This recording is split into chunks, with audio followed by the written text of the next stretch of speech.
Have you been keeping up with the wild world of stonks? Loosely. How can you not when you're on Twitter? Man,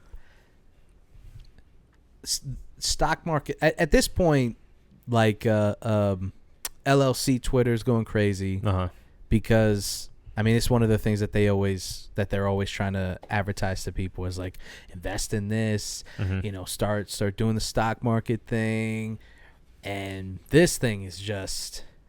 I mean, it's wild, man. The implications of this GameStop thing are so far-reaching.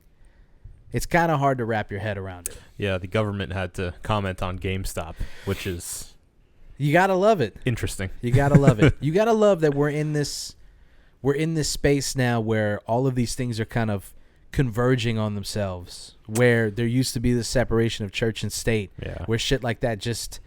Those things just didn't cross paths. Meme and government. Yeah, I mean, if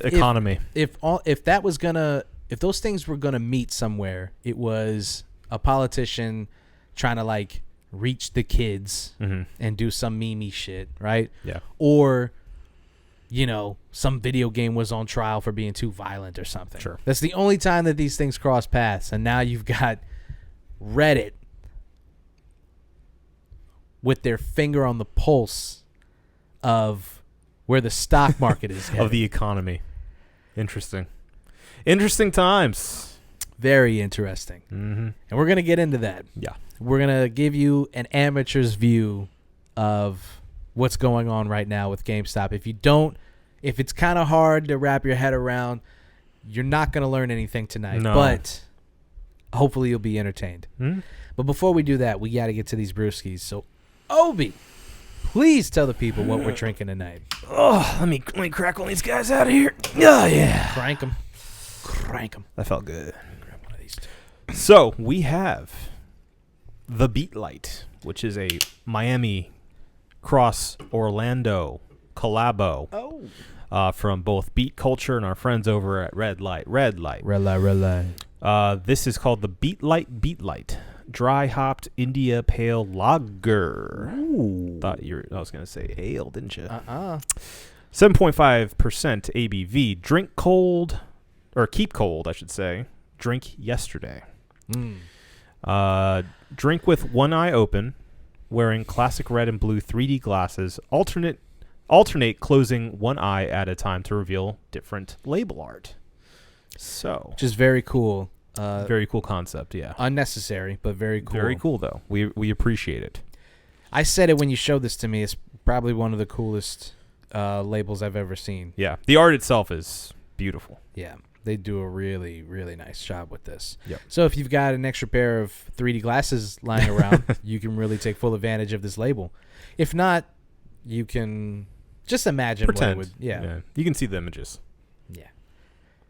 So, without further ado, let's crack these puppies open. This is the One Beer In Podcast. Yeah. Lost to be found by someone to save you when you're down. Yes, I'm bored when it's bright out. So bored when it's bright out. 4 to 5 a.m. takes me to a place where I fit in. Plain is the way that you're making me feel tonight. Right. Is that show tunes? No, that was it was actually, oddly enough, it was the Kingdom Hearts theme song. Oh. If you walk away, you won't hear me say, please, oh baby, hold on. Which is a really elegant song for like a Disney. Yeah, people are really into that soundtrack. RPG. Yeah, I mean, because they put their fucking foot into that thing, man. For no reason. No reason at all. They were like, yeah, we're going to make some really classy. Well, it's a Disney thing, right? And it's a Japanese thing where they're like, we're going to make some fucking bangers. Yeah. We're not going to fuck around. Yep. So, this is the One Baron Podcast, the podcast where two brews crack open a brew and we see where that one brew takes us. This is episode 297. And boy, every week, my shillelagh. every week, I'm going to mention it until we hit 300 and have nothing to show for it. We really have to sit down and do something. It's creeping. Yeah. Yeah. My name is Marco Dupa. This beautiful bastard here is Adam Obesius Rodriguez. What's up, brewskis? And buddy, we really got to just try to do our best to explain this stock market thing. So let's just kind of get right into it, right? What are stocks? So stonks are they're a they're a very fluid concept. That reminds me. Have you been following Dionne Warwick on Twitter? Yes, of course. She's the best. Today she just goes, "You guys just be saying stuff, stonks." And then after that, she replied to somebody just said stonks. That's good. That's funny. She's funny, man. She's great. Yeah. She's I'm glad she found Twitter. Yeah. And I found we cleaned up the garage a little bit, and I was able to find some like old CDs and shit. And we had this Dionne Warwick greatest hits from like 79 to 1990.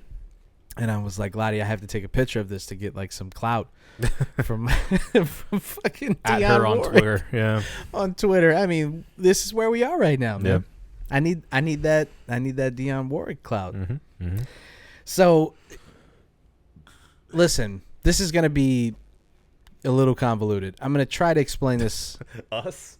Convoluted? Explaining the stock market? I'm going to try to explain this in the most elementary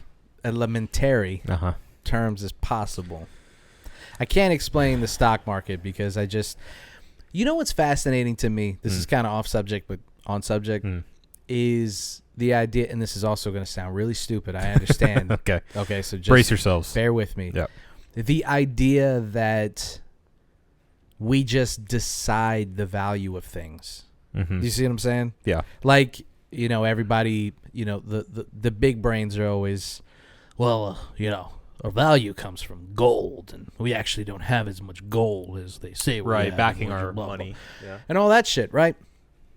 But the idea behind that is the value of gold. And the idea behind that is the finite amount of gold. Yeah. The fact it's a non-renewable, not resource necessarily, but just a like you said, a finite thing, like diamonds or anything else that's super rare that's hard to find. Yeah. That inherently gives it value. Which is it's endlessly fascinating to me. Yeah. Because my thought behind that is, who cares?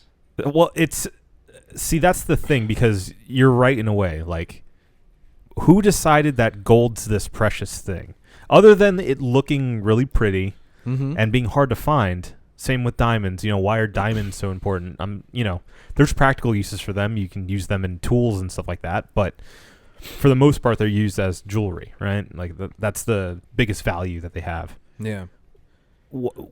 It's just because it's shiny. Like, why are people so, like, for eternity, like for all time, why did we decide that these things are going to be valuable? Yeah. I think that's what you're getting at. Yeah. Yeah. It's interesting. It's interesting. Because it's because it's just rocks. And it's the basis behind everything now, right? And they say, remember that girl on TikTok who got just roasted, just raked over the coals for, just being like, who made up these numbers and who like numbers in general? Well, the idea was, where does math come from? Okay. Right? Yeah. That's what she was trying to say. Who invented numbers? But she was a teenager, and she says things in a very flippant and indifferent way. Right. And every time you talk to I have a niece who's a teenager, and you talk to them, and you're like, why the hey, fuck you. You know, they just have a tone. First of all, don't talk to me that way. But they don't. Secondly, the square root is. They don't mean it that way. Yeah. They just have this way of delivering something. They just don't have. They don't have fucking social skills, the man. exaggerated swagger of a black teen. That's what you're saying. Yes. Exactly. Yes. Another meme for you kids if you don't know. So, yeah, she got raked over the coals for that. And I remember there was another TikTok where somebody was like, why can't we just print more money? Ugh. And everyone was like, you're an idiot. Yeah. But at the same time, the idea that we can't do that is predicated on all of these rules that we have set in place to get us to where we are as a modern society. Sure. Right? We decide what money means. Money it's literally paper, obviously. It's the concept that backs it. It's our trust in each other that we will honor the value that is expressed on those bills. It is a convoluted and far stretched out honor system. Yeah. That you said it's worth this much and I say it's worth this much. And if I walked up to a guy and was like this, I hand him a dollar bill and the guy's like, well, the bill is $23.95, and I just go, well, I don't believe that. Yeah. And like I think this 20 is worth what that is, sir. Because it is. Yeah. It is. Because like literally it is. I'm not saying it is. You sound like a commie to me. Literally. I don't know about this manifesto you're trying to write here. That money has no value. I'm just spitballing here. I'm just throwing shit out there because I obviously, follow all the rules that we've set in place. Yeah. I think that it's worth thinking about for people to understand. I mean, when I was a kid and someone explained, well, I had to actually look it up, but the idea that our money is backed by gold. Yeah. I thought that's strange. That's a really weird thing. People didn't just, what would make more sense to me is if we printed out a finite amount of money, a finite amount of paper and said, this is how much you have as a country. You say, this is it. Well, that's kind of how it works, isn't it? I mean, I guess, but they're saying that we have far more money than what we have in gold. Yeah, but I think that's just based on the fact that we haven't gotten gold to back that in a while. Like the money with inflation and everything, we've had to print more money over time to level things out, but we haven't been printing gold. Like we reached the limit for backing with gold. Right. So therefore we're just kind of like running on fumes here, just like, all right, everybody be cool. Yeah. Don't devalue our money. So at that point, couldn't you just get rid of the gold and just say, this is how much it was in gold? Why do I need to hold on to these bricks? Because then they go somewhere else. I don't know. I mean, like, I feel like... But here's the thing. I think more value comes from goods and services, right? Wow. You're getting really communist right now. I'm saying if I have more gold than you, but I can't do anything, how am I more valuable than you? Which I guess is the entire idea behind eat the rich, capitalism. Sure. Yeah. Blah blah blah. Well, it makes sense because, like, in that sort of in that view, it should just be a barter system where I will do something for you, you do something for me. I grow crops, you go hunting. We'll meet at the dinner table and make things even Stevens, right? Mm-hmm. But it never really works out that way. Yeah, that's true. So yeah, you gotta have to get into all the evil of the world, basically. Yeah. Not that, the idea of capitalism and, valuing money and stuff like that is a completely clean and sinless venture on its own. It clearly isn't. Some would say it's the opposite. Correct. So I don't know if there's a way to win without it being an absolute utopia. I can give you a way to win. Buy GameStop stocks. Okay. Dude, let's get back. Are you sure we should buy GameStop stocks? Not now. Yeah. I don't think now we can do that. We missed the boat on that. Yeah. But prices have been going up. But there's other stocks that we actually could buy into now. Yeah. They're saying AMC. A lot of meme stocks. Nokia. AMC, right. I think, is hilarious. Yeah. The ultimate irony would be this podcast putting money into AMC stock and coming out on top on that. That would be the ultimate irony. Yeah. So This is okay. I'm gonna try. Okay. Okay. Give me a second. I'll give you some runway to go on this. So, what's been happening is GameStop has been on a backslide while also still profiting in a weird way, right? Because of the pandemic, because of and feel free to jump in at any moment when I go off the rails or sound like what I normally sound like, which is an idiot. They've been profiting off of digital sales. They've actually been making a profit in the past, I think, 2 years. They've been making a profit, even though they've been losing money on the fact that like they have to close all these brick and mortar sales due to stores due to COVID. And even before that, they were and even closing before like that, because crazy. we've been all going digital even before the pandemic. And then on top of that, online orders like Amazon, if you have Prime, free delivery, all that stuff. Yep. So they've been having to try to compete with that on an online basis too. And on top of that, GameStop sucks. Yes. So they've been garnering this reputation as being a shitty company. Yeah. Right? So what's been happening is these hedge funds, now you're going to have to Google hedge funds. And you're going to have to Google actually a lot of things that I'm about to say. These hedge funds have been shorting the stock shorting GameStop's stock. Now, basically what that means is they're buying stock. They're buying up stock in the idea or in the hopes or in the belief that you buy it now, you sell it, right? You sell it at a astronomical price. Or I'm sorry, you sell it at this is buy low, sell high. Right. But that's not shorting a stock. No. You short it by buying high, waiting for it to get you're believing that it's going to suck. Fail. Yeah. You want it to fail. So that once the people that still own that stock, they have to sell it, right? But they can't sell it at the price that they originally sold it. I'm getting it back. Okay. All right.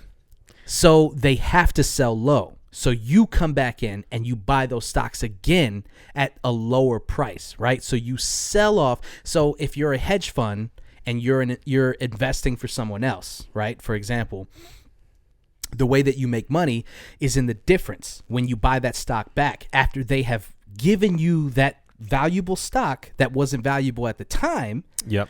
They give you that valuable stock back at a lower price. And you make money on the difference. Okay. So you don't make money on the sell because you're selling someone else's stock. That's what these hedge funds do. Okay. Someone else comes in, hires a hedge fund, and says, "I want you to invest in what you think is smart." Okay. And so if I'm working for one of these hedge funds, I go, "This GameStop stock is dog shit. It's going in the toilet." But we believe that it's on its come up, right? And that's where the fact that it's profiting comes in. Yeah. Because normal people would go, GameStop's in the toilet, right? But then once you see all of these hedge funds and investors buying up stock, you go, oh, maybe there's some value. Something's happening here. Right? Yeah. The idea of shorting a stock is being able to close a loop. So you sell it, you wait for it to go into the toilet, you buy it back at that low price, you make your money on the difference, right? What's been happening is some Redditors caught wind of these hedge funds trying to short the stock. They jumped in the middle of that closed loop. They started buying up the stock like crazy, driving the price up. Right. The problem is when you try to short a stock, you have to have it come down below what you originally bought it for. That's how you make money. Right. That's your profit. If a bunch of people start buying that stock, it drives its value up. So then you get to a point where right now, I don't know, it's in the thousands per share, right? You're not making money off of that. Well, actually, I think it's like $400 or $500 per share. I don't know how much it is, but it's way fucking more than it was. I thought it was like 170 or something. Whatever it is, it's way more than it was. It's at a point where it's not valuable to buy that stock back now. Right. So what you do as one of these Redditors, one of these meme accounts, is you buy it and you hold on to it until the price goes through the fucking roof. Then everyone sells at the same time. Everyone sells. And you crash that fucking thing. Right? Yeah. So that's what's in the most lamest terms I can explain to you. Yeah. That's what's been happening. Brain like a dolphin's back. So smooth. Very smooth, dude. Yeah. Not a wrinkle in sight. No. That is what's been happening. And it's fascinating because of, like I said before, the implications when it comes to the actual economy. We're living in this age now where they're called meme stocks. They're like real, actual, just troll investors. I don't think we realize how much of a cyberpunk world we're living in, dude, in real life. Yes, exactly. It's wild where we're at right now. Yeah. And between this and politics, I mean, it's like, I was just about to say, I mean, again, you can say what you want about Donald Trump, but the reason that we're here in this post, I call it like a post status quo world. Mm-hmm. Where we're doing all these weird things and people are starting to go, those rules that we all abided by, we only did so because that was the norm. Right. That's what we were supposed to do. But if we just don't do that, we don't have to do that. Yeah. You know? And like, what if we just don't show up to work anymore? And what are they going to do? Yeah. I mean, and what if I just say this 20 is worth $23? What's he gonna do? What are you gonna do? I just walk out of there, and he's just going, maybe it is worth $23. No, but in all seriousness, when it comes to these weird things these weird ideas and concepts that normal people don't wrap their heads around, like if you're just one of us, you would download Robinhood. And you go, I wonder what's playing on the stock market, and you have this very vague idea of what put your money trading into is. a fund and your job offers. Yeah, some 401k or somebody who is good with money in your family is like throw it in an IRA or something Get an like accountant. that. Yeah, but you wouldn't, as a layman person, ever really understand. There's an entire education on understanding the stock market, and the stock market is another thing that's just super fucking imaginary. It's just it's just this thing where a bunch of people just go, I believe, and then other people go, I agree, and then money gets made. For the life of me, and I need to admit this as an adult, watching the stock market work, like seeing the people on the floor, right, like yelling, it's 137 now, sell, what, all that stuff with the people on the phones and Michael Douglas. Yep. I don't get it. I don't understand. I don't know what they're talking about.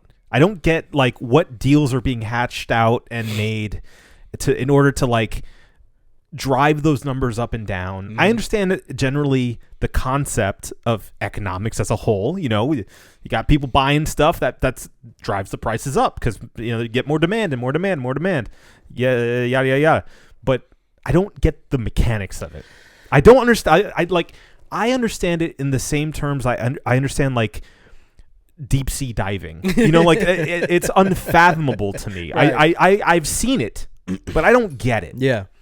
So it's just this like imaginary world that people are like LARPing in. Yeah. I don't know the first thing about. Yeah, and everybody within that world understands it completely, and you're on the outside going, right. Well, why are you guys all here screaming at each other? Yeah. Why is that necessary? That part I still to this day can't wrap my head around. How do you know? Like, you're dealing with numbers, so you have to be exact. Mm-hmm. How does an entire pit of people screaming at the same time at each other lead to actual things happening, and there not being this awful mishmash of the wrong numbers going into the system? Yeah, who is paying attention to everything that's being screamed at them and inputting these numbers? And why is it so frantic? Why do these things change Send an email. Just send an email and I'll get to it eventually. I will sell your stock. How is that working nowadays with COVID? What's that? Like the Wall Street floor, I wonder. What are they doing? I don't know. Are they having a distance? They just have like 1,000 laptops set up, and they're all on Zoom just screaming at each other, and they're just going, cell phones. Sell it. Yeah, I don't know, dude. I don't know. So you've got this Reddit account. You've got these guys, and here's the thing. Here's the thing that is the reason why this is so attractive to people right now. Because what's happening is they have a vague understanding of what's going on with the GameStop thing, and they're like, "Well, I want some of that. Give me some of that. I want to taste.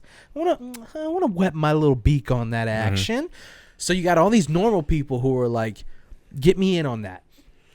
And what's happening is people are actually making real money. Yeah. And that is the wildest part about this whole thing. But then here we are in this time where like you're gonna have to stay on Reddit to know when the right time to sell is, right? But not really. The thing is, if you're in it for the short term, if you're just trying to make some money right now, like get in, get out, you can. Right now you can, because what they're doing to the stock and what they're doing to the stock market is a thing that is driving the price up and driving the demand. One of the hedge funds had to bail and lose what is right now an incalculable number that they haven't revealed because they couldn't wait for the stock to short. Yeah. They made a bad call. And what's even crazier that I didn't mention this is that these guys on Reddit did it on purpose. Imagine this closed loop again, right? You short it, you got to come back eventually. You got to come back around and buy that stock at a lower price. And they got in right in the middle. And they sat down on that stock and they said, "Fuck you." Mm-hmm. Literally. They did it on purpose. Yeah. They got it's not insider trading. It's not inside information. It was all publicly traded information. Sure. And this guy on Reddit, I don't remember his username because, it's a fucking Reddit username. It's always something stupid. What was it? I don't fucking know. But he was the guy. It was one dude who was like, I see what's going on over there. Mm-hmm. And I'm going to dive in the middle of it, and I'm going to wreck shop. And he did this a while ago, and no one cared at the time. Mm-hmm. And he was posting on this Reddit, Wall Street Bets. Our Wall Street Bets, this subreddit where this is where it's happening. Yeah. He's posting on this Reddit and going, "Look, dudes, I'm making real fucking money on this because nobody knows that this is happening right now." And then more and more people start catching on, and then he goes viral once everybody really starts to see what's happening. Well, and the more that join in, the more money he makes. Yes. So more money everyone makes. And then when that happened, once people saw that this wasn't it is a meme, but it's not a joke. People are making real money. I saw some posts where some guy was like, "I jumped in, I bought some stock, I waited a couple of months, and now I can pay for my dog's surgery." He made like $4,000. Nice. Like $4,000 on this. And he just bought. If nothing else good happens from this, at least the dog got some surgery. Exactly. And that's the craziest part about this. Now, my question is with this entire thing, obviously, like, they're building this up in order to sell at some point, right? That's how you make the money. Yeah. So is this going to happen where it's like they're building this all the way up until it hits a crescendo and they plateau, and then suddenly like that Redditor goes, "All right, boys, let's get out of here," and then suddenly it just crashes and everyone who gets in early enough makes a ton of money? Is that how it's going to happen? From what I understand, there is a guy who, the dog treat website Chewy.com? Yes. Yep. The CEO of that company actually bought Mr. Chewy. Mr. Chewy. Yeah. Doug Chewy. He bought... That's his full name. That's his full name. Doug Chewy. He owns 13% of GameStop stock. Wow. He was another guy. He's actually a millionaire, so he has the money to lose. Chewy. Yeah. And he was another guy who jumped in early. He saw what was going on. He jumped in early, so now he owns a fat ton of GameStop stock. And I guess the prevailing notion is, what's this guy going to do with it? Okay. What is the end game to this? Yeah. Because right now, they're just in a holding pattern. Right. You've got all these fucking planes flying above the airport, just going, when are we going to land? When are we going to land? And the longer we stay up here, the more money we make. But at some point, there's got to be a crash, right? Sure. Well, and the thing is, too, like, what does that do to GameStop as a company? That's a good question. What's the implication with that? Because they have to know what's happening. They're not just sitting there going, oh, great, we have suddenly all this investment in our business. They believe in us again. You know, so like, what are they doing right now? I think they need to continue to perform well. But it doesn't matter. This is a meme. This is a meme because they are such a shitty company. Well, it's the reason that it's successful. The reason that this can even work is because behind the scenes, GameStop is actually doing well. Okay. That's why this works. If it was just a dog shit company that was in the toilet that was selling everything, you wouldn't be able to convince people that they should buy this stock, right? Yeah. Shorting the stock is the idea is at some point the value's coming back around, and once it comes back around, I have bought shares at a price that is so below what it was worth. It's low, but it's coming back up. Right. Yeah. So that's the idea behind shorting a stock, right? Yeah. So that's what all these hedge fund companies were banking on, is at some point, because they saw it too. Mm-hmm. They saw the value of GameStop coming back. So they told themselves, we just need to hold on tight. We'll short the stock. We'll come back when nobody gives a fuck. We'll have all of these shares. Yeah. And then we're going to make a fucking boatload of money. But they didn't anticipate some fucking Redditor going, I see what you see, and I'm going to fuck your plan up. Right. So GameStop, you're right. They can't just be sitting in their boardroom going, did you see that? Weird. You see those numbers?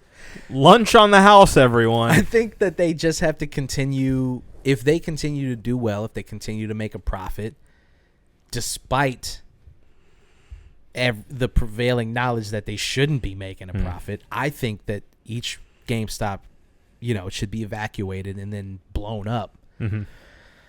But that's not happening. They're making money. They're still making money because people still believe, even now, that you can only get your video games from like a handful of sources. And that isn't true by and large, but it is true in a lot of this country. Yeah. Go out to rural areas, the middle of Kansas or whatever. Your Wi-Fi is not very good. So you do have to go to a store to get your games. Yeah. Maybe you go to Walmart, but maybe you go to GameStop.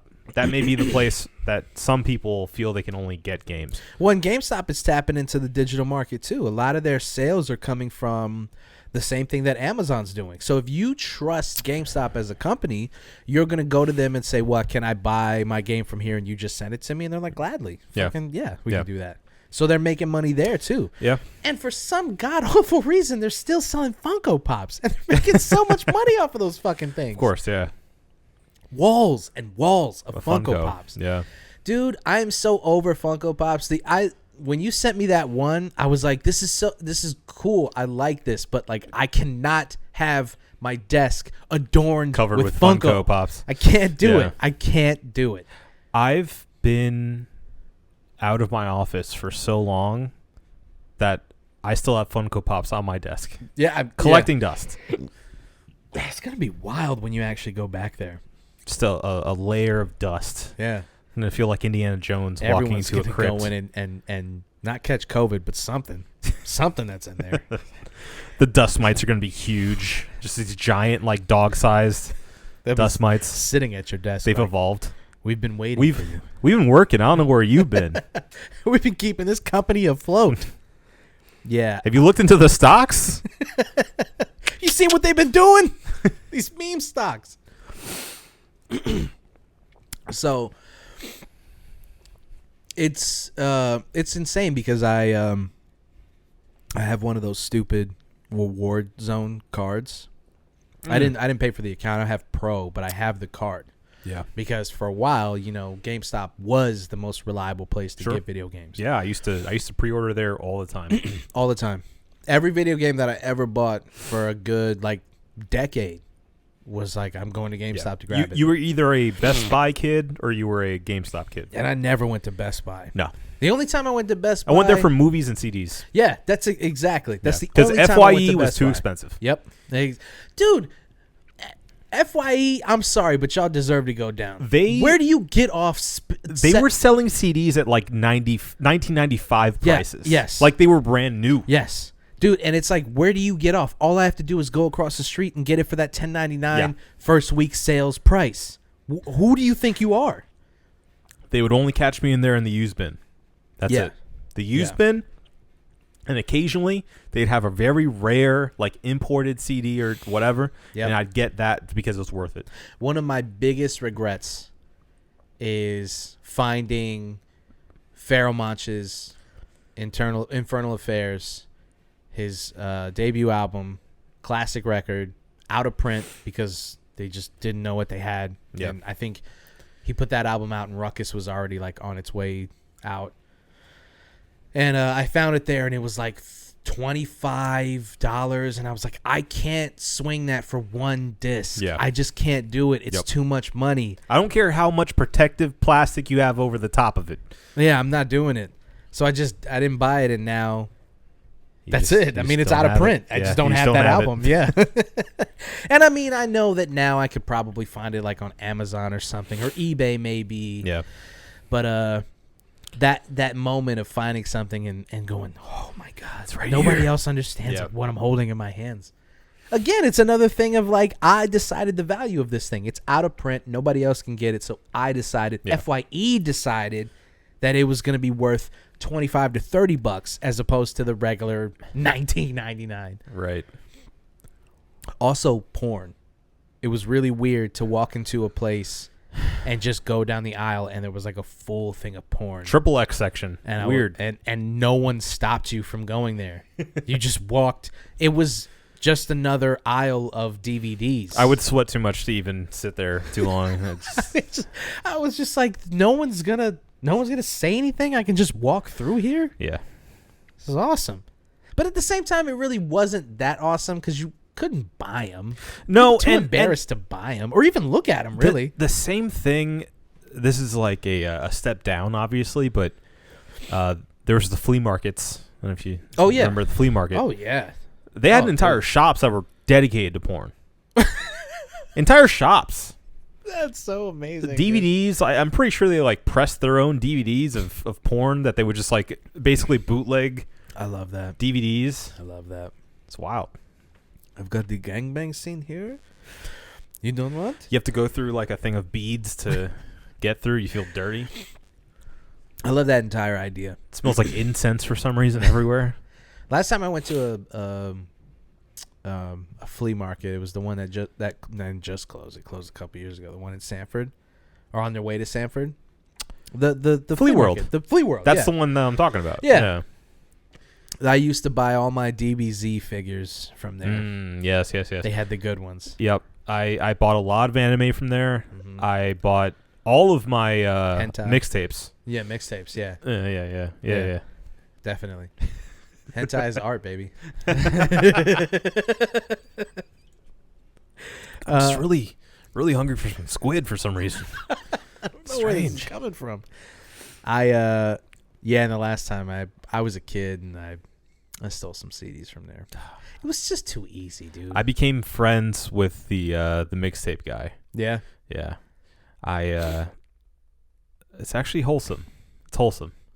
For my senior project, because we all had to do senior projects for high school, I decided to do mine based off of being a DJ. Mm-hmm.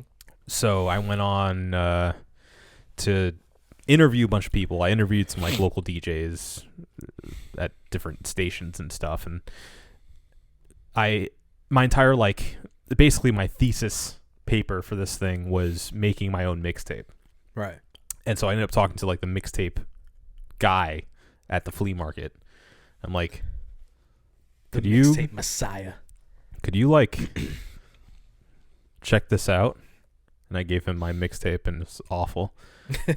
I made like blends. It was weak sauce. And lo and behold, I come back the week later, and he goes, "Hey, that was pretty good. I like it. Yeah. You should keep doing that. And I went, okay. All right. I guess I will. I never did. No. But it felt really good. It felt really good. It was nice. It was nice. So, mixtape guy, if you're out there somewhere. If you're listening to this podcast. If you're listening to this podcast, I appreciate you. That is a wholesome story. Yeah. That was nice. Yeah. I'm glad you bookended that because my stealing story wasn't going to go No. into a good place. You probably stole from that same guy. I might have. Yeah. I mean, the person that I stole from had some dope shit. Yeah. But at the same time, it's like he's just walking around, not really giving a shit, and he's got Honestly, this big library of albums. He didn't care. Honestly, he probably didn't really care. Because the amount of money he made off of mixtapes you're not supposed to sell anyway Exactly. is astronomical. Yeah, he's fucking making money hand over fist. You're selling them for like, $5 to $10. And then you get, you buy 4 or 5 for 25, I think what the deal was.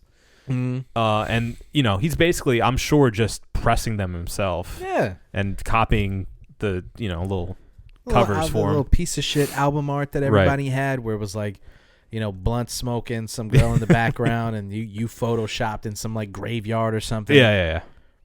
And it was just like Killer Mixtapes Volume 3. Mm-hmm. Yeah. So, fuck it. Whatever. I don't care. It's fine. It's fine. I don't feel bad.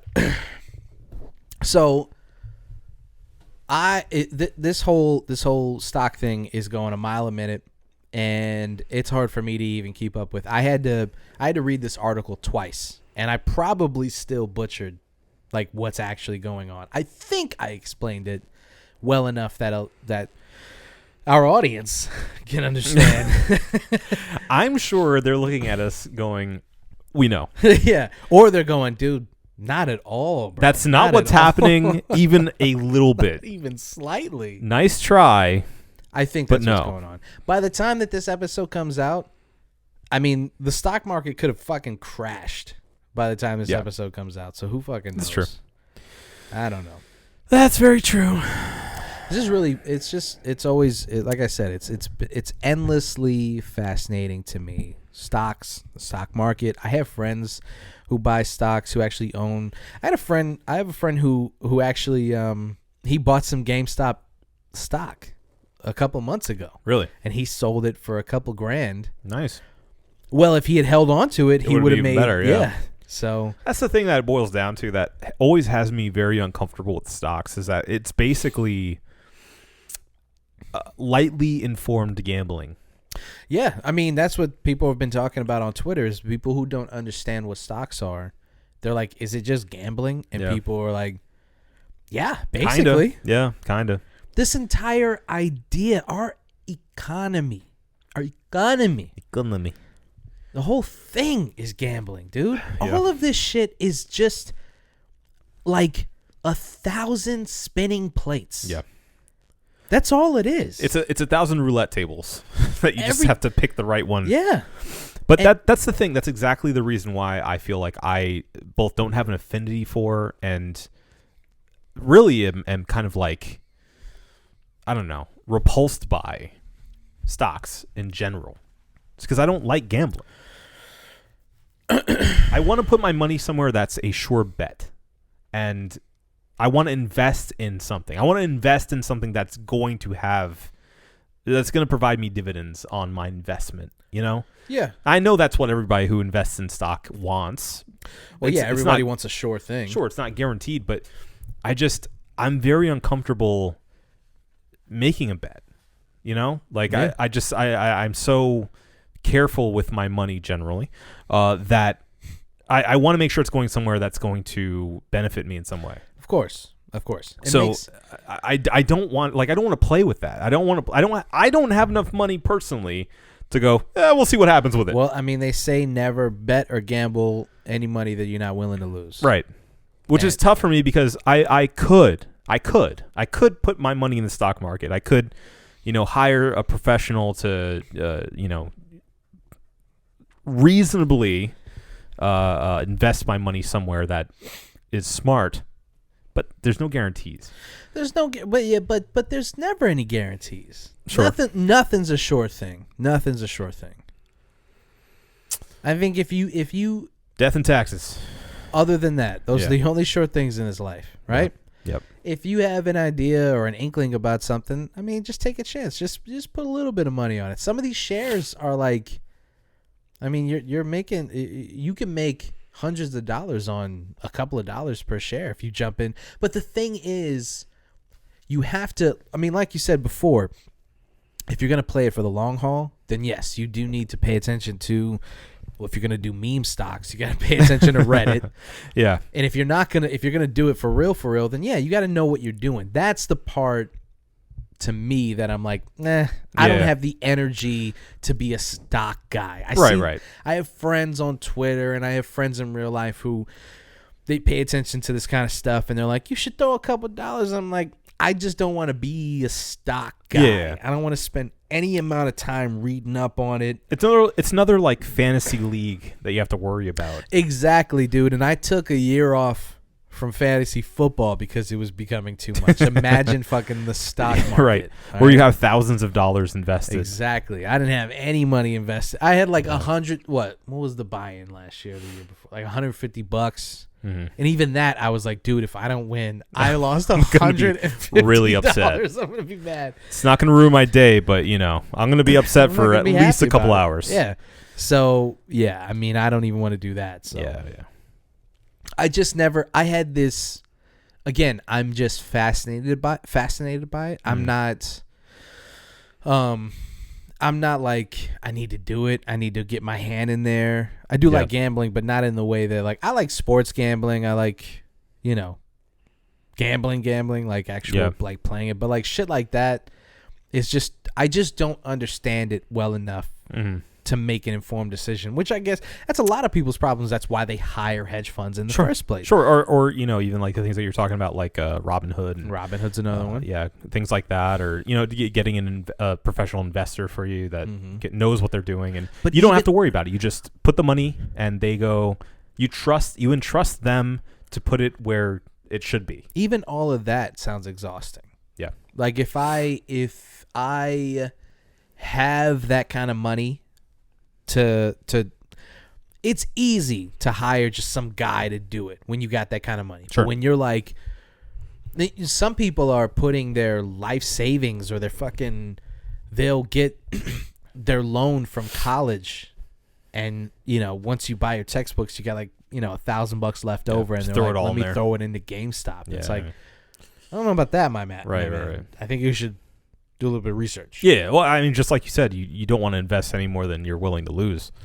That's where people get in trouble. Yeah. They get past the point that they're willing to lose the money, and if they do, not even willing, because some people are willing to lose it all. How much you're able to, as well. That's very true. A lot of people are willing to lose a lot of money. Sure. So, it's just really fun. Honestly, it's fun to watch. Sometimes it's fun to watch chaos. It's also scary, but it is very scary because it's the economy. It's very scary that a bunch of Redditors are doing things that are more consequential than people realize. Shut the fuck up, Siri. Shut up, you fucking cunt. She just was like, I don't have to talk. I don't have to listen to this. It felt like an angry rumble on my wrist.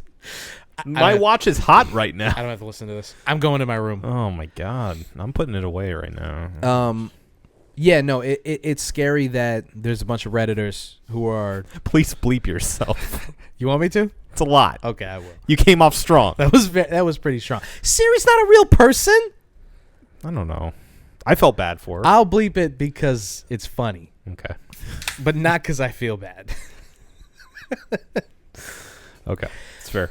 Yeah, it's scary. It's scary to think that Reddit and people on there are, movers and shakers. But here's the thing. It's only scary because it's post status quo, right? Yeah, it's scary because our idea of Reddit and of memes Is and that trolls. inconsequential? Yeah. And their children and their people just doing things. It sticks only to the internet. It doesn't affect anything outside of that. It doesn't affect the real world. The real world, quote but unquote. It is. But it does. And it always has. Yeah. That's the thing. These things are consequential, and they always have been. People try to downplay shit like this, but it's been important, not always, but in the last at least 6 or 7 years. Yeah. Stuff like this has been important, and we've been trying to downplay its importance by saying that it's not real, it's only the internet, these things don't matter in the real world when it comes to government, politics, money, the economy. All of those things seem to be something that is far and away, something far removed from us little people on the internet. It's nestled away in the safe havens of up there on Mount Olympus, where all these movers and shakers and all these people far more intelligent than you and I are making decisions on how the world works. Yeah. When in actuality, it is just people. And when just a person is smart enough to go, you guys aren't that important, and I'll prove it by just jumping in the middle of your best laid plans. It throws a monkey wrench into everything, and it makes you reevaluate what is real. Yeah. And I think what we're seeing is the fact that the generation that grew up in the internet age is aging. Mm-hmm. And therefore there are more people who take the internet seriously and use it more seriously, and, you know, understand the power behind a meme. Yeah. As stupid as it may sound.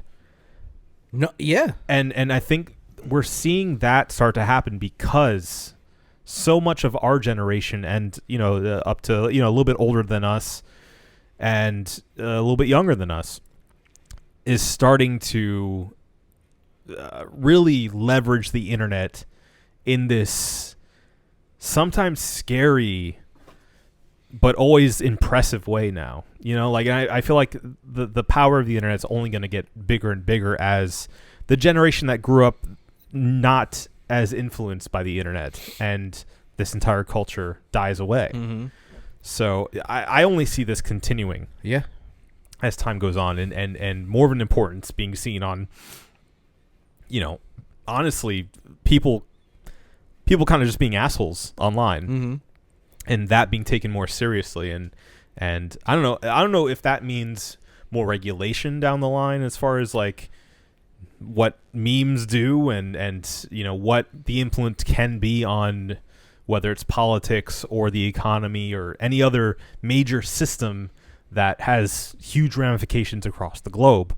Mm-hmm. But I mean, they're already looking at regulations now with this whole episode, right? Because I guarantee this is only the beginning. Mm-hmm. Now that they've tested those waters, they know the impact that can happen. They know how this happened in the first place. Mm-hmm. It's no secret.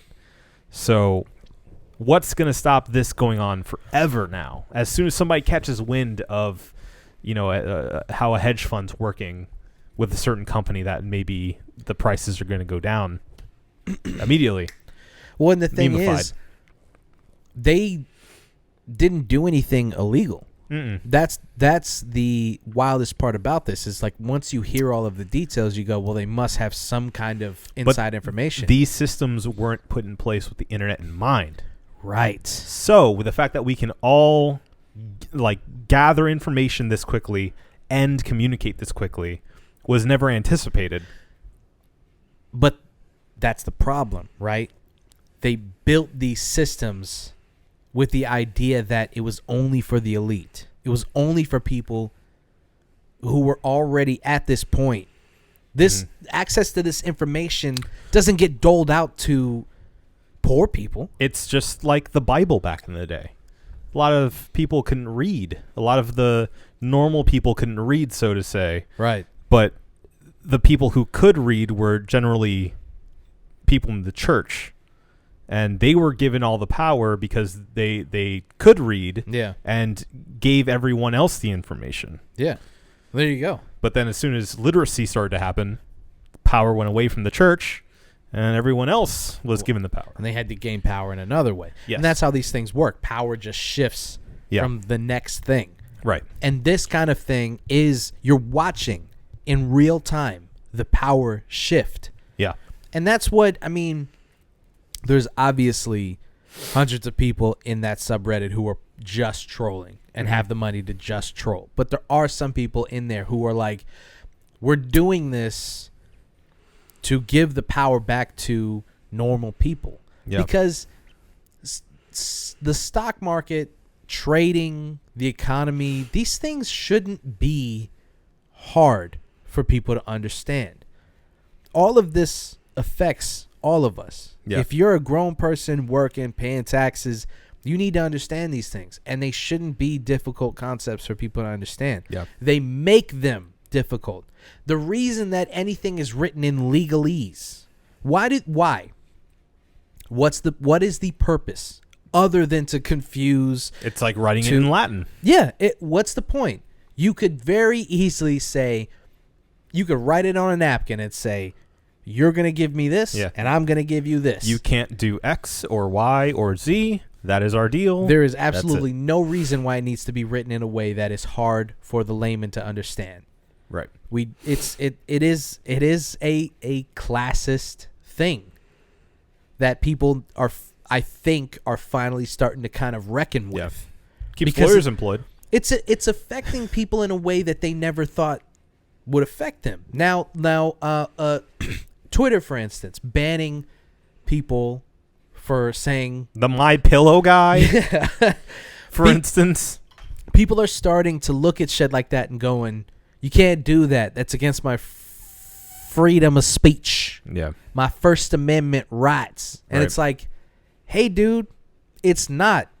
But here's the thing. Seeing as you didn't read the TOS and you have no idea what you're signing up for, you wouldn't know that. Right. And now you look stupid because you're sitting here talking about some shit that has nothing to do with this. Yeah. And I don't blame you, because why would you? Sure. Why would any of us? Yeah. But we should. And shouldn't be this hard. No. This, it really this should have been an easy thing to explain. I still don't think I explained it. But it should have been an easy thing to explain. Yeah. It's the system, baby. They're trying to keep us down. They got the money. They got the power. What do we got? Beer. That's right. We got beer. Hold on. You're on your second one. Yeah. I'm well into my second one, sir. This may be a pretty high rater for me. Okay, do we just go into the ratings, or do you want to keep? Do we got anything else?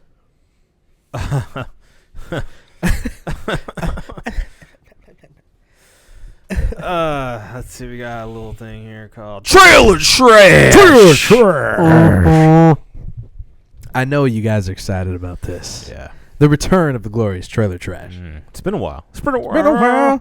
We gotta get the soundboard back. It's killing me. Yeah. It's truly killing me. Yeah. I was listening to some older episodes, as one does, and it kills every time. It kills. Yeah. It kills. Yep. It's comedic gold. Yeah. All right.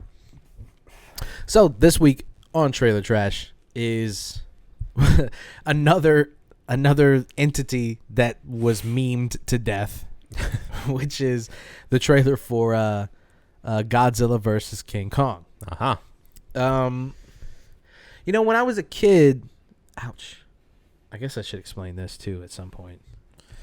I don't have to. Go ahead. No, I'm not going to right now. Oh, it hurts so bad. Oh. It does hurt. It hurts, dude. Uh-huh. Yep. The things I do for beauty. Sure. I got a nose ring. Wow. I always wanted to get one. And now I got one. Yeah. That's it. I'm not going to go into the details of it. You know. Yeah. Just, if you're watching, obviously it's going to look weird. You're going to be like, what's that on his nose? Yeah. And it took it's me bling. It took me an hour to explain. I know that it's there, and I put it there on purpose. Good. Okay. Looks good. Looks good. Thank you. Yeah. So, Kong versus Godzilla, or Godzilla versus King Kong. When I was a kid, I was never like a big King of the Monsters fan, like watching them just beat each other up over these buildings. I didn't dislike it. I did like it. I would just catch it on TV every now and then. Would you prefer the Godzilla canon or the King Kong movies? Godzilla. Okay. Godzilla. That's the right answer. Yeah. For sure. Because it had a level of anime to it. It had a level of, I'm not going to say martial arts. They just beat each other, but... They really...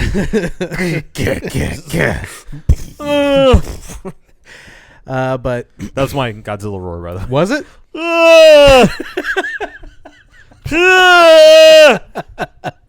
It's Godzilla waking up before he wants to. Yeah. Zilla, you gotta get up. You've got work in the morning. That's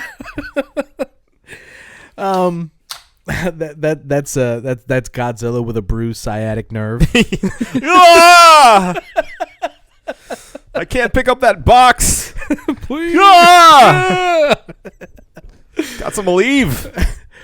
So this is like the culmination of rebooting Godzilla in a way that, like, the first one was this.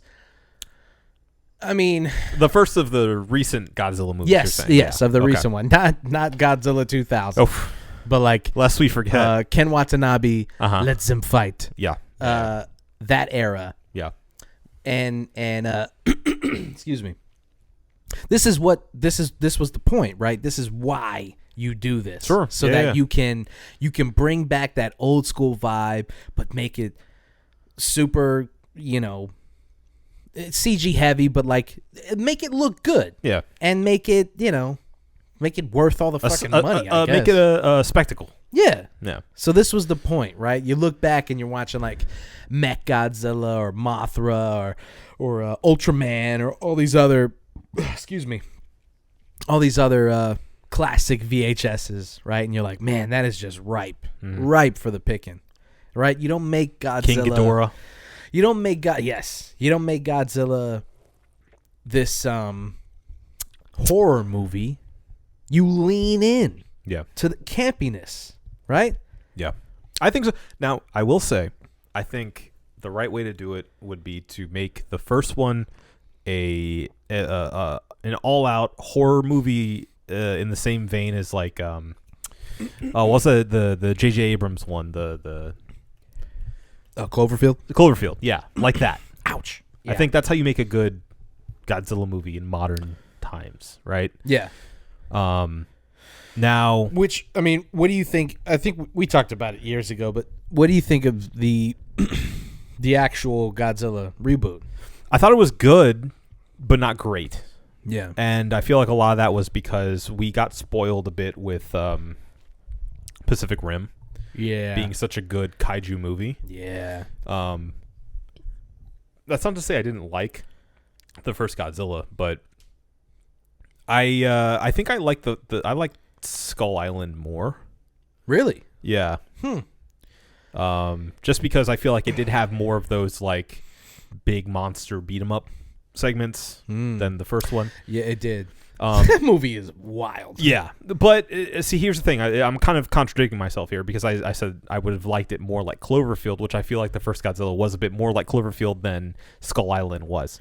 No. I don't think you're contradicting yourself because you said the first one should be like that, but you need to build that universe. You need to build it to make that monster scary, to understand the weight of what's happening when you see these giant cities getting destroyed and all this. Because I mean, for me, I don't know about anyone else, but for me, watching those big monster movies never really scared me. It was always like this is awesome. Like, yeah, blow more stuff up. Right. But the first Godzilla, if you've ever seen it, the original Japanese version of Godzilla, Gojira, the original one, is essentially a horror movie. Yeah. It's about I mean, if you break it down, it's about the horrors of nuclear bombs, basically. Right. It was made in like the 50s, I think, as a direct reflection of what happened in Hiroshima and Nagasaki. Is incredibly sad. Yeah. So if you think about that's the entire reason why he's this nuclear creature. It's like it's supposed to kind of be symbolic of that, this unstoppable force.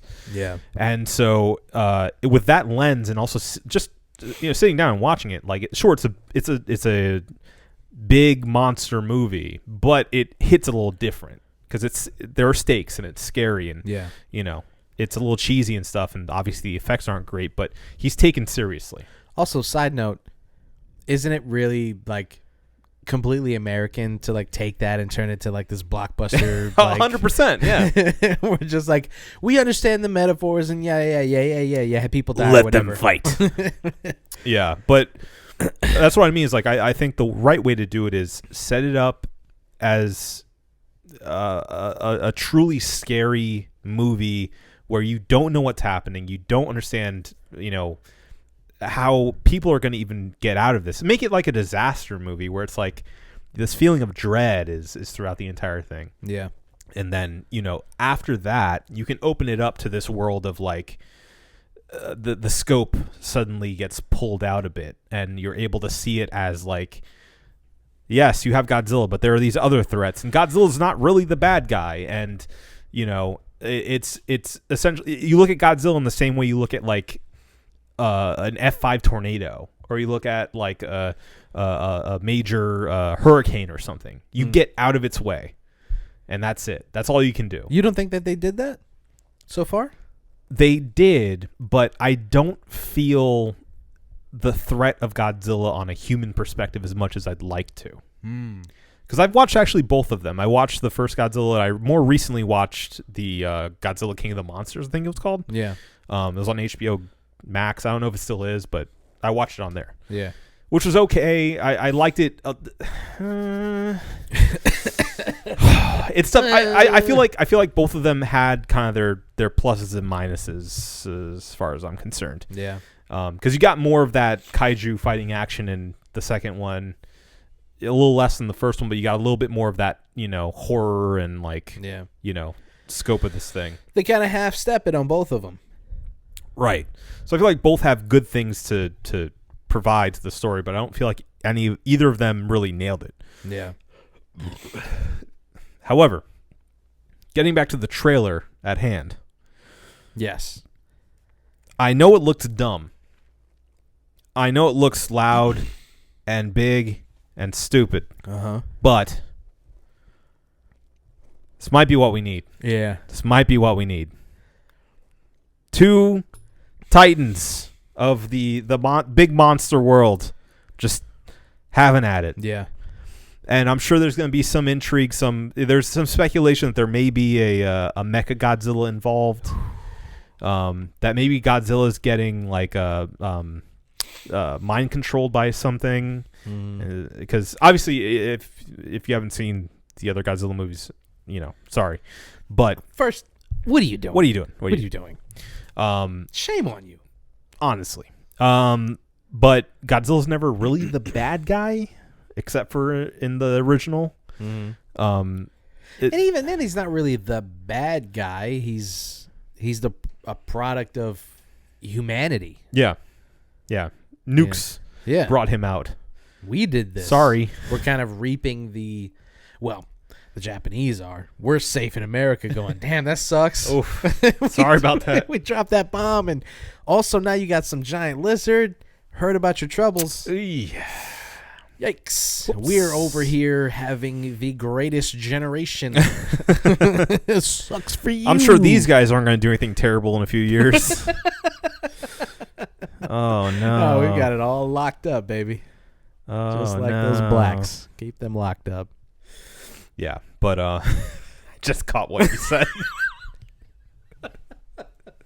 Yikes. That's the greatest generation. Yikes. It's the greatest generation. But yeah, so as I was saying, yes, this looks like it's going to be more along the lines of like a Pacific Rim, which I'm excited about because at this point, you can't go backwards. I mean, I guess you could if you want to make like a smaller budget kind of movie along the lines of a Cloverfield and like have it from just the people perspective of a Godzilla movie, which would be interesting too. But at this point, with both of those movies established with Skull Island and the 2 Godzilla movies. At this point, honestly, just let them smash together. Let's see what happens. Let them fight. Why not? Let them fight. Why not? Everything I saw in that trailer looked like it was going to be a good time. You know, it's one of those that's going to be released on HBO Max and in theaters at the same time. Obviously, I'm not going to go to theaters to see it, so I'm just going to watch it as loud as I can possibly make it at my house. Yeah. With all the lights off and have a good time with it.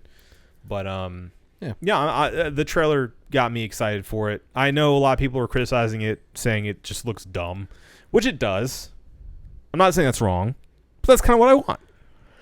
I don't understand. I mean, there's some movies that I get you would want some kind of nuance and some kind of like point, I guess. Yeah. But with this, it's like, what do you want? Right. Like, you're really going to look at that trailer and go, nah, it's just big, dumb fun. Yeah, man. Yeah, it is. I am so fucking sick of these people going around. Film Twitter. I'm so fucking sick of film Twitter, dude. They just piss me the fuck off all the time. It's this thing sucks and this thing's pedantic and this thing's derivative and god damn it, just enjoy some shit, man. Fuck. Can you just enjoy things? Yeah. Everything has got to have a point. Everything has got to be an allegory or a metaphor for another thing. And what if does it's this not, really say? it's like, god damn it, dude. Like, I saw this trailer for Bob Odenkirk is in some movie. Nobody. And it's basically just John Wick with an old white dude. And everyone's like, do we need another one of these again? Yes. Every year, I want another one of these. Yeah. Okay? Yeah. Especially with Bob Odenkirk. How can you not want this movie? Yeah. It's Bob Odenkirk, man. He's going to crush it. And then he just gets to kick people's asses, like, whatever. Yeah. I understand some of the criticism is like, it's perpetuating violence and, the idea that... Great, another angry white man. Yeah, I get it. Sure, fine. Those are valid criticisms, but I don't want to hear them. I want to see this movie. I don't care. It's a movie. Yeah. Dude, Let's have fun. Go watch please. Another movie. If you want some kind of critical analysis on mediocre white men and violent impulses brought on by society and them feeling like they're being pushed out by this new world agenda and all this. You know what? Go watch that fucking movie, okay? Yeah, I want to watch a comedian that I like who's kicking people's asses for no reason. I want to watch that movie. Yep. Okay? Can I just watch that movie without you fucking making me feel like a fucking idiot for wanting to watch this movie? I don't want to feel guilty for watching Bob Odenkirk kick ass. Yeah, just let me watch this movie. Sorry, I don't. And then and same with this. It's like, what do you want? Just let me watch this movie. Yeah. I want to see Godzilla fight King Kong. What's wrong with that? It looks like, and spoiler alert, based off of toys that I've seen from this movie and the trailer itself, King Kong gets an axe. Yeah. An axe made from one of Godzilla's little spines. Come on, man. Come on. It's insane. People are losing the will to just let these things be fun. Yeah. You know? Let it go. Just have a good time. Just let it be fun, dude. Like everybody wants to have this critical analysis about the Marvel movies and stuff. It's like, look, man, they're not the best movies ever. Sure. And people who walk around saying they are, yeah, sure, they're wrong. But there's some very good ones in there. There are some very good ones. And even the bad ones. Just on the merits of that alone, of the movie themselves. Even the bad ones, other than like the really bad ones. Like Dark World is just a bad movie. Yeah. But Hulk, Incredible Hulk is it's not good, but it's fun. Yeah. There's moments that are fun. That's safely nestled in my mind as a fine movie. Yeah. It's fine. What do you want? Yeah. Just why are you preventing people from your need to educate the entire world on your fucking flimsy ass film degree is ruining the fun for everyone else. I don't need for you to tell me what movies I've missed in the past, 30 years. I don't care. I'm not going to watch them. You really should watch The Lighthouse, though. I am going to watch that. Okay. I am. I promise you I will watch that movie. Okay. And we'll come back and we'll talk about that. All right. I'm tempted to say let's watch it right now because I think we have time for it, and I don't have anything to do. Okay, let's consider doing that.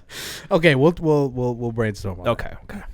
But before we get to that, we have to get to these brewskis. Wait, so let's say trash or no? Oh, not trash at Not all. trash, not trash. I not am trash. so in on Godzilla vs. Not trash. King Kong. I am so in, dude. Yeah, So same. in. Same. Yeah. Younger Adam may have been that film Twitter nerd and been like, "This is dumb," but no, I'm in. Yeah, I'm in. And hey, I'm in the same boat when it comes to music. Younger me would be very, but now I'm just like, just let people have fun, man. Yeah, Just yeah. let people enjoy things. We need it. We need it right now. The only thing, as long as people aren't going around saying like it's the best movie ever made and Sure. stuff like that, it's like, of course those people need an education. But if everybody can just take it for what it is, a dumb, fun blockbuster, what more do you want, dude? Yeah. Agreed. I'm not going to watch Parasite every fucking day. No. Okay? I need some stupidity. Yeah. Sure. And I hope that Hollywood continues to just make dumb movies. I want them to put more black people and more gay people and more women. Of course. Of course I want that. Yeah. Of course. But I also still want those dumb movies. Sure. So Every one of those people you listed can make dumb movies. that's exactly what I'm saying. Yeah. Use those people Yeah. and just keep making those dumb movies, but use a diverse cast. Sure. Bring in as many kinds of people as you It would can. be really refreshing to have a trans lead in an incredibly stupid movie. Yeah. It doesn't all have to be this like award season, spectacle. No. That you want to break these Hollywood barriers, you hire the Farrelly brothers to direct a movie that's starring a trans person. Sure. Let's and do it. And then you just do this dumb comedy. That sounds great. Let's do that. All right.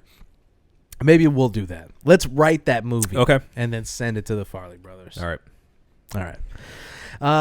This beer was from the Redlight, but also it's a collaboration. Mm-hmm. Beat culture. I mean, we stated it at the top, but I think you guys really need to. I mean, we'll take a picture of it, and it'll be on our Instagram page. Yes. At One Beer In. But you really have to appreciate how much time and energy they put into this label. It's beautiful. Because it is. It's really, really good. I love the fonts they used. Obviously, the imagery. Mm-hmm. It's beautiful. And Redlight, kudos to you guys. Because every time they do a collaboration or every time that they do another one of these things, it feels like they're stepping up another level. Yeah. And we've been following them for years, so it's like to see them at something like this is pretty impressive. And here's the thing, I'm really proud and impressed with what I've seen from a lot of local breweries recently. Yeah. Sideward and Tactical, Hourglass, Redlight, Whippoorwill. I mean, I don't think they're not a brewery, but they're a but bar. Yeah. And I'm seeing Guest House. They've got really cool. They got a really cool like line that they did with their shirts and stuff. Yeah. And I'm just really impressed. Local artists, shout them out too. Yes. I made sure to recently tag the local artists. V Steimer, I think is her name. Nice. With the bear picture that I posted for the IG. So yeah, we have a lot of really talented artists. Yes, and it's really cool to see, especially with everything going on right now, and all these collaborations and all of these people still trying to be as creative as possible. Despite everything that's happening. The challenges of the past year and a half. Yeah, I mean, it can only be incredibly hard and frustrating and difficult and near impossible to get some of these things done. And yet, these bars, these breweries, these artists, they are getting these things done. And it's truly commendable. And I think that this is a reflection of that. A bar, a brewery, getting this collaboration done and doing it well. Yeah. And so Obi, I throw to you. What did you think of this beer? First of all, it wasn't a year and a half that we've been through this, but it feels like it. I just did the mental math, and I went, wait a minute. We're not quite there yet. Jesus Christ. Anyway, this is the Beatlight by none other than Redlight, and Beat Culture out of Miami.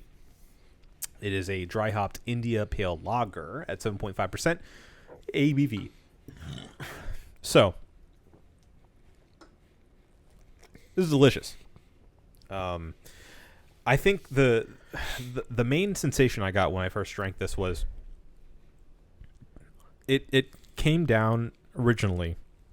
That first taste I had was much more of an IPA. Started as an IPA. Mm-hmm. But then it finished like a lager. Interesting. Like it pulled a bait and switch on me, and I was expecting that kind of really bitter, like feeling on the back of my tongue, and it never happened. I had that initial like bitterness, tartness at the very top, right? But at the end, it completely smoothed out. Yeah. Which makes sense that it's an India Pale Lager, which is what I think the main differentiator is that's making that happen for me. But I was surprised that they were able to pull it off that strongly, because it really like it feels like a trick almost. It's like this is gonna be like something really hoppy and really like, you know, stick to the back of your throat, but it just ends so smooth. Yeah. Adding into that the entire, you know, aesthetic of this entire thing, and the fact that it's 3D and you can do that kind of double eye thing with it. We appreciate the packaging in any beer that we feature here. Yep. I mean, I gotta give this guy a 5. I loved it. I respect it. I'm gonna give it a 4.5. I mean, I agree with everything that you said. I think it's just I mean, if I could give it a 4.75, I would. I mean, I can. It's our show. And so I will. I'll give it a 4 and 4.75. That's fair. I think it's I hesitated on giving it a 5, and so I trusted my gut and didn't go the whole 9 on it. Yeah. That's and I think it's because the idea of an IPL, we haven't done a lot of those, and so maybe it's too foreign to my palate, kind of threw me off. And I think maybe that's something that I'm going to have, that's a personal problem that I'm going to have to work through. Yeah. But it does exactly what you said, which is it starts very hoppy and kind of tart, and then it finishes smoother, which you would think would be advisable, and it is. I mean, if you want that, I mean, imagine that balance. That's exactly what it does. Yeah. I think I was expecting it to kind of finish a little more hoppy. Yeah. And I guess a little disappointed that it didn't. Okay. And strangely enough, yeah. I think I'm past the point where like it's weird for me to like IPAs. I think we're past that. Yeah. So yeah, I mean the idea that it finished a little. You're expecting that it starts high, it finishes smooth, and what that does is trick your brain into thinking, oh, it finished weak. Yeah, I get what you're saying, yeah. And it didn't. It finished in a way that they, I assume, wanted it to finish. Yeah. But still kind of tricked my brain, and I think that's the best justification I can give for not going the full 5. It's exciting to me for that reason, because I've never had a beer that tricked me that way. So that I think that's why it gets a little bit of the nudge for me. I respect it. Yeah, I respect it. All right, well, 5 for you, sir. OB, a 4.75 for myself. Yes. You think we got it? I'm sure we got it. Well, then let's get the fuck out of here. This has been the One Baron Podcast. For myself, Marco Dupa. For Adam Obesius Rodriguez. R.I.P. Larry King. That's right. We could have spent an entire episode on that. Sure. We were wondering. Thank you guys for listening. Drink delicious beer. Like, share, and subscribe everywhere podcasts sold, listen to, vaguely enjoyed. Vaguely. Vaguely. Very vaguely. Drink delicious beer and have a beautiful evening. That's the line. Drink delicious beer and have a beautiful evening. We love you.